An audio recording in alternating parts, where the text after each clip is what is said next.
Hi, everybody. Cheers. Hello. Cheers. Let me join in. Yeah, cheers. Cheers. Cling, cling. Okay, so you may be wondering what's in this cup. So some people have Tuesday with Maury. I have a Wednesday with Wolf. So here we are with, backed by popular demand, Gola Wolf Richards, Reverend Gola Wolf Richards, who I call Wolf, and I think he's That's in the UK just too. fine, right? definitely. So. Okay, wrong side of the hair, I just did that. Everything's reversed on here, so it's a little interesting. And so today we're going to talk about peace and is it possible? But before we get started, I do want to reintroduce Wolf to those of you who may not have met him on our last episode a couple of weeks ago. So this is Reverend Gola Wolf Richards of Broadcast Wisdom, and also The Way to Seeing Whole, correct? Yes. Which is spelled W with parens, H-O-L-E, so The Way to Seeing Whole. And Wolf is a reverend. He's an expert in the I Ching, which is the Chinese Book of Changes. Expert in Confucianism. Would that also be accurate to say? Yeah, that'd be correct. And Wolf has also spent many, many years helping youth throughout his career. So I'm going to just pass it back over to Wolf and let him fill in any holes or any blanks that I may have left. So, Marie, thank you so very Wolf. much. Good morning, everyone. Thanks for being here.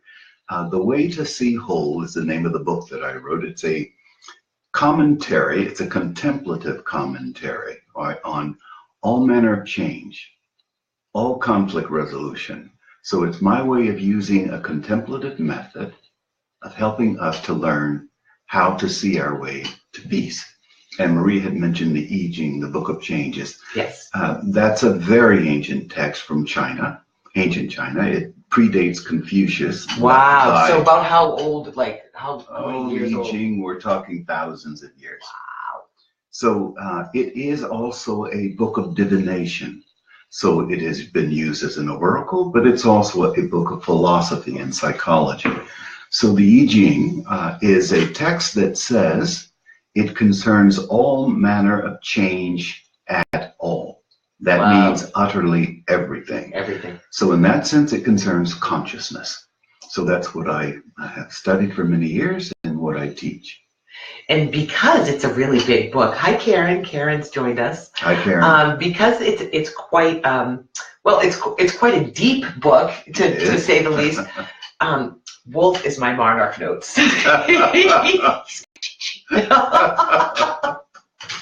Like when I told him I wanted to read it, you actually gave me like books to read before you read it, right? Like you have to get ready to read this book, right? Hi Karen. Good morning. She's saying hello. And so this is going to be really interesting. Wolf has just so much to offer. You're kind. Thank you. No, he's my sage. Bless He's my sage friend. And so what we wanted to talk about today is if peace is possible. Absolutely. And what that would look like and what we need to do to make it happen. Yes. You know, and really, are there things out there right now that are obstructing it, right? Yes. So we've got kind of a lot to sink our teeth into here. So maybe, Wolf, could we start with, is there a particular tenet or an overriding theme or thought within the I Ching that you bring to talk with peace, or is that just like too huge to get into? No, it's not. Okay. No, yeah, it's huge, but it's not too huge to get into. Okay. The I Ching, many of you will be familiar with the symbol of the yin yang, right? Male, female, left, right, up, down, hot, cold. And what it's suggesting is that in order to be conscious of anything, there must be contrast. So if I were to repeat that, in order to be conscious of anything, there must be contrast. No hot without cold, no up without down. You have to have these relationship between these polar opposites that are in fact working in unity. So in the I Ching, with that basic idea, it moves to say that everything that's ever experienced in some way or another can be discussed in terms of those polar complements. Okay. So in our psychology, that would be our emotionality versus are complemented by our capacities for rationality, for logic. So in terms of if we were going to define being young, it'd be emotions high, tendencies to logic being low. And maturity would be someone who can have intense emotions, yet they're just wonderfully balanced by enough rationality to make them refined when need to be. Timely would be a better way of stating it. Timely in terms of how they're used. So can you, with timely, can you just define that a little bit more, what you mean? I mean, I know what time means, but that could mean, that has some meat to it. So can you just define timely a little bit? Yes.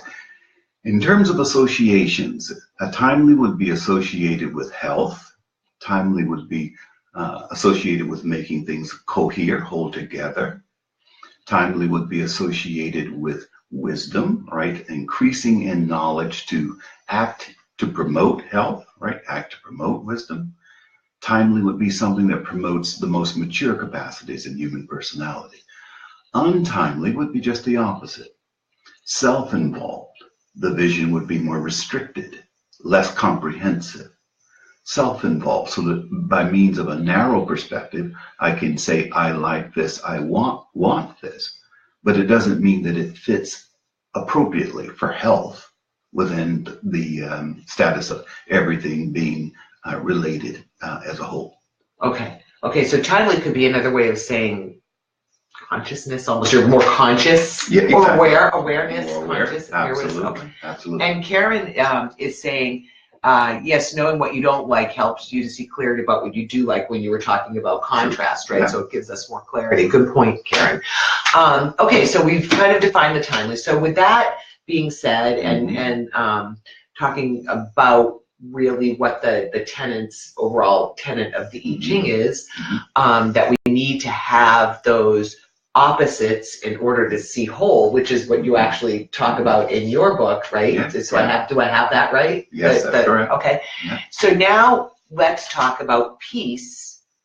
And is it possible? Because you have so many sort of varying opinions on that. Like, I mean, how many times have you been told, like, I've been told, like, that I ride a unicorn?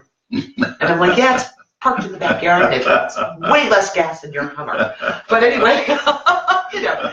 So it's really funny, though, in this world, if you are somebody that is optimistic, believes peace is possible, people think you're weird. Like, when does it get weird to be, like, hopeful and optimistic? But that, you know what I'm saying? So yes. I love this whole conversation is fascinating to me. So first of all, is peace possible? Yes, it definitely is. Let's go back to the idea of opposites, right? Okay. Contrast. So if I were to say, is there hot? There has to be cold. If I say, is peace possible, right? It has to be, right? Relative to the fact that it's also impossible by some circumstances. Okay. Right. I'm with you. So if I were to say, what sorts of things would make it timely? What sorts of things would bring about peace? And I'd use a broad idea like maturity. Okay. So how I manage my emotionality, how much logic I can bring to bear, would cause me to have tendencies that would be promoting peace. Okay. Things that wouldn't restrict, right, the resolution of conflict. So is peace possible? Yes. Every time you've known of, studied, been with, or experienced yourself actualizing your best in terms of ideals in ethics, ideals of compassion, you are involved in the way whereby peace is being made possible. Right. Right. So if I'm hearing this correctly, when we're talking about peace, and you and I have had this conversation before in some terms when I've asked you about how can people do horrendous things. So for a state of peace, let's just start with the individual. To be a peaceful person, that would be that you are timely and mature, and you are in your best place where you're reacting in high logic and low emotion, meaning that it's not that you don't have emotion, but you don't let emotion rule Yes. high emotion Yes. take over the logical thought process. Exactly. Is that correct? That is correct. So from an individual standpoint then, just starting with us, so we get to a point, is there more to it than that? Is there more with the timeliness than just the high Yes. emotion? Okay, so what else for an individual? And then we can move to the Yes. whole, Yes. or to the mass. So what else besides the high emotion, low logic, would an individual be practicing to be timely in that Yes. manner? In one manner, it's very important to have, if I'm going to believe that peace is possible and actualize it with great strength, work to actualize it with Mhm. great strength, I have to have a theory, right, that I have faith in, that I believe in. Okay. So let's think everything physical, and here back to the yin yang, everything physical has something that transcends physical. So that would be matter and spirit would be one way of talking about it, right? Okay. Practical, right, and principle. Okay. So everything I do, right, that I can actually experience, convey in some way or another, has something that's principle, spiritual, that transcends it. Okay. So it's important to understand that within what seems to be limited, me, just me, Right. just me, Right. that in terms of the cosmos, the universe, right? No, that's not so. There is no just one thing. Yeah. It has a spiritual dimension that is the background that holds everything together, that is causing everything to operate at all. So therefore, when I'm working on just me, it's entirely right to think that I am also working in the only way that any one of us could ever conduce global peace. It's by conducing peace within ourselves. Within ourselves. So a faith, a strong faith that there's something beyond the physical, whatever that is for the individual, right? So, and everybody sort of has their own way of doing that. Some people are comfortable in organized religion. Some people aren't. There's all different types of religion. But the idea is that when you're saying the beyond, would be beyond what we initially talked about, the high emotion, low logic, not the beyond, but but to be able to cultivate within ourselves a faith that there is something bigger and more than just us individually and us physically. So you say matter and spirit. So matter being the stuff we can touch and we see, and the spirit being the belief that there's something there beyond, like we can't just see. The only thing that's real isn't what we can touch and feel and see. Okay, so we've got cultivation of faith. Is that a way to say it, or having a faith, and then maturity of the high emotion? Well, the faith here is it's going to be distinct. Okay. Right? I could have a faith, right? Okay. And because of how it affects my psychology, right? I could have a faith that makes me very untimely. Well, yeah, or you could use the faith to make yourself untimely, right?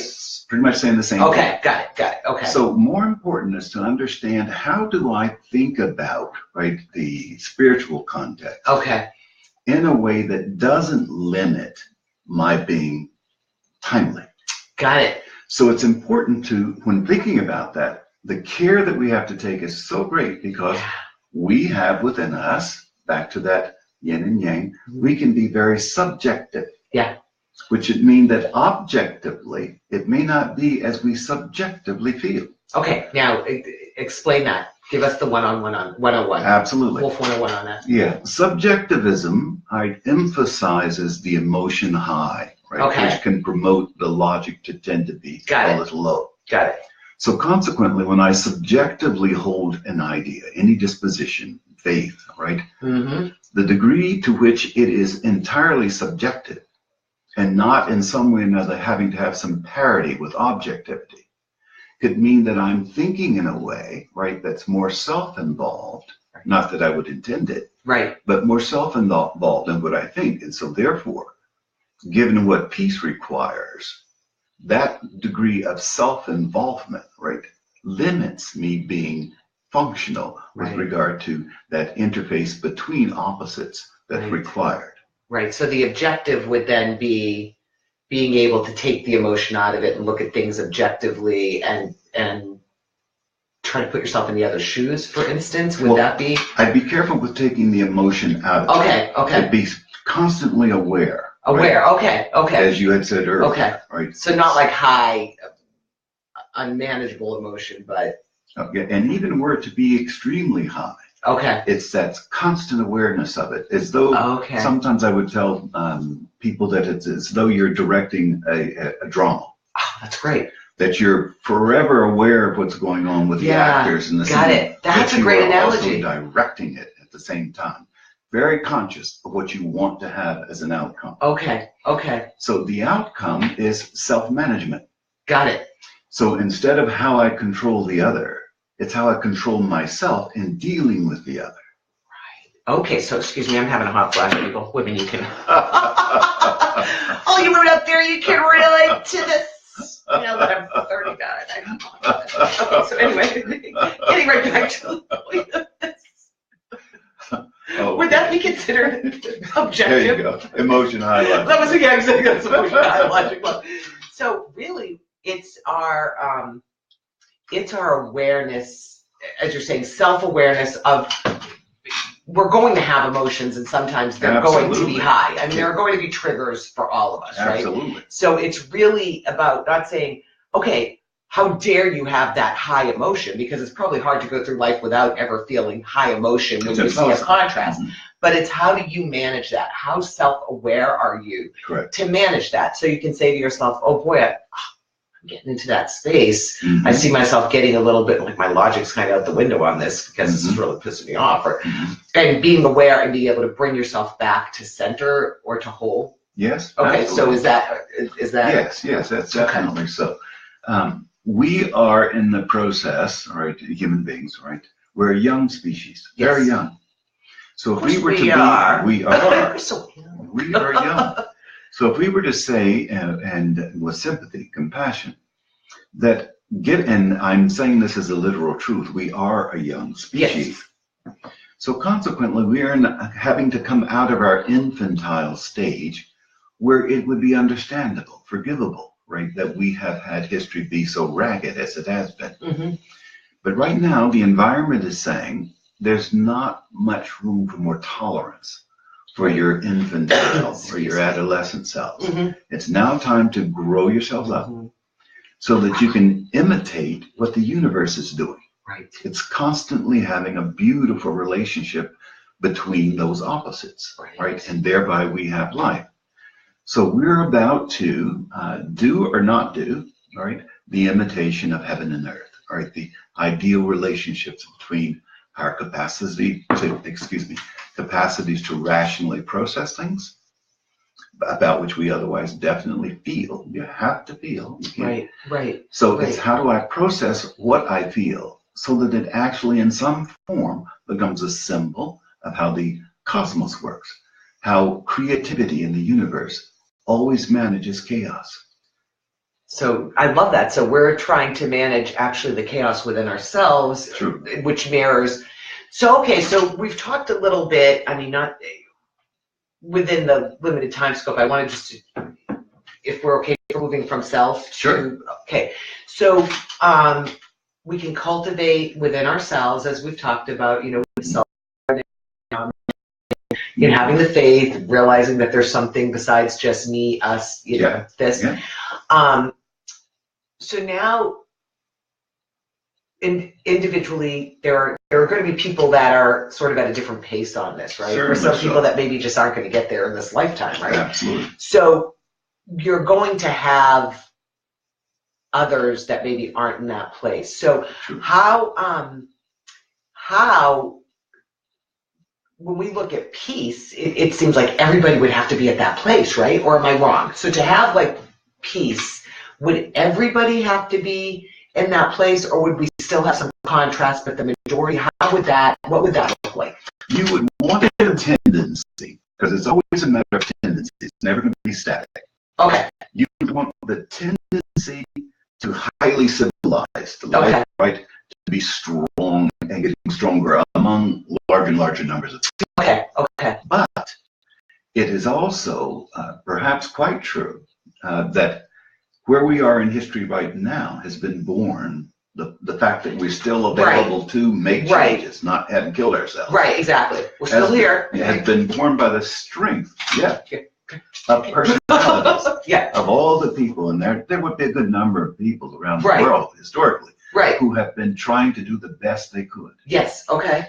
So in that rather sainted status, it's possible to believe that there's something good that's conveyed so that you have under that broad umbrella of super skill in the center, but somehow or another it becomes it radiates and provides shade and all the other things that then collect all the other things in that process that it's evolving toward that peak. So people, as people become more aware, and as we have people like, whoever that is to any individual. And I believe there are many. I've got a Buddha over here someplace too. So as we have these very spiritual, sainted people that come up, they radiate. Mother Teresa, I mean, yes, absolutely. Wolf, that you radiate it out to people, and then individually, as we sort of rise up in our awareness and the way that we're walking through the world, that radiates out as well. So so we don't have to have. Am I hearing you say that? We don't necessarily have to have everybody on board, and maybe that to the same degree. Yeah, and maybe A, that would be possible, and then maybe B, that we wouldn't have the contrast that we have to have, right? Because if the principle is that we have to have contrast, that's true, and yin and yang, right? If everybody was just perfectly sainted, let's call it. Let's say if everybody was as actualized as Mother Teresa or whomever that may be, Buddha or then there would be no contrast. It would be utopia. And then would we just sort of, at that point, it's almost like if everything is perfect, what else are we creating? Is there no longer any need for us? Well, no, here's no, let's think of it this way. Okay. Given the fact that we're never going to exceed change. Okay, meaning there'll always be change that needs to be made. Always going to be change. Good, because otherwise it would be boring. So keep going. Yeah, there's all going to be change. So it's dynamics that we're talking about. Okay. So if I were to give the most ideal sense of the heaven on earth, it'd be that the tendency to mature by means of education, socialization would be so strong. That where we would see the most tendencies to chaos would be in the innocent phase of life, in youth.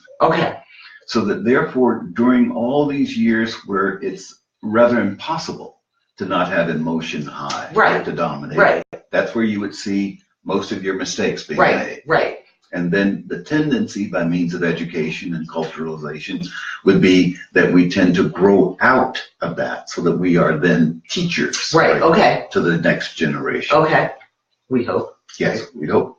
See, boys, I have been setting a good example for you. Well, they're not serial killers as far as I know. But I like that. I love the fact that, Eleonora has joined from Brazil. Hello. From Rio. Hello, Eleonora. I missed you. And, so this is really cool. So we have the dynamic tendencies will be there, but as we individually work on ourselves, we can spread those feelings out to others.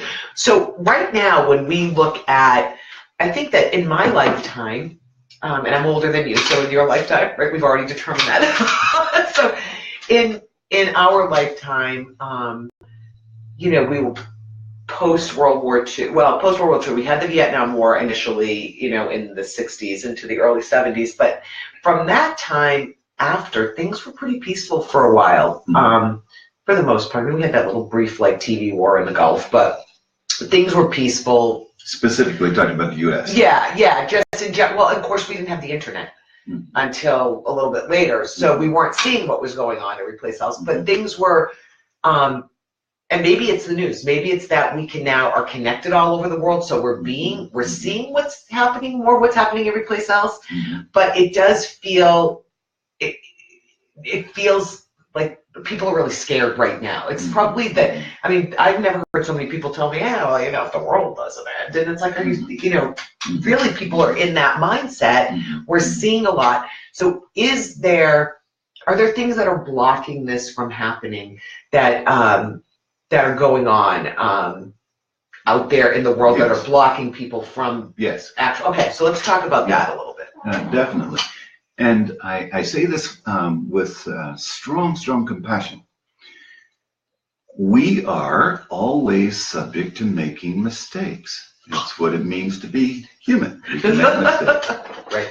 And it can be a natural condition for us to have tendencies, habits dominate, or habits are strong, have strong tendencies to be more childlike, so that then we are moved heavily by fear, emotion high, logic low. Yeah, gosh. So in terms of the way in which you can find news services that practice, right, gaining an audience for the sake of commercial reasons, for many advertise to them. Who could that be? I wonder. That's where you pander, right, to fear. Then that causes that population very innocently to have compromised abilities to make judgments that would be timely. It's going to be more replicating, producing the history that we all share, right, of where emotions are naturally high and our tendency to see clearly right, is lowered. Okay, so what's happening now is we are being sold fear. I mean, just to sort of, we are being, politicians are doing it. Yeah. Our president's doing it. Sorry for the is. And, you know, everybody, I guess both sides are doing it. Both sides are doing it. But politically, we're seeing a lot of people using fear factor. We're seeing people argue with each other with the fear, who are scared, and losing friendships and stuff over the fear and the anger, because I still don't understand how we can get that upset about politics, but it's just me. And we're seeing, so we're being fed this fear by the media we're consuming as well. And so that's why you should be watching us. And I'm going to start my own network, and it's going to be a no fear network. Write down that name. Anyway, so this is coming at us. This is a time when we're being fed a lot of fear. Is that safe to say? And that's why people are therefore feeling, you know, a lot of people are feeling a little bit defeated, right? And important would be, if I feed fear, and not show you, right, a resolution that's timely. Okay. Because otherwise the fear seems quite natural. People do hurt one another, right? We have a history of that.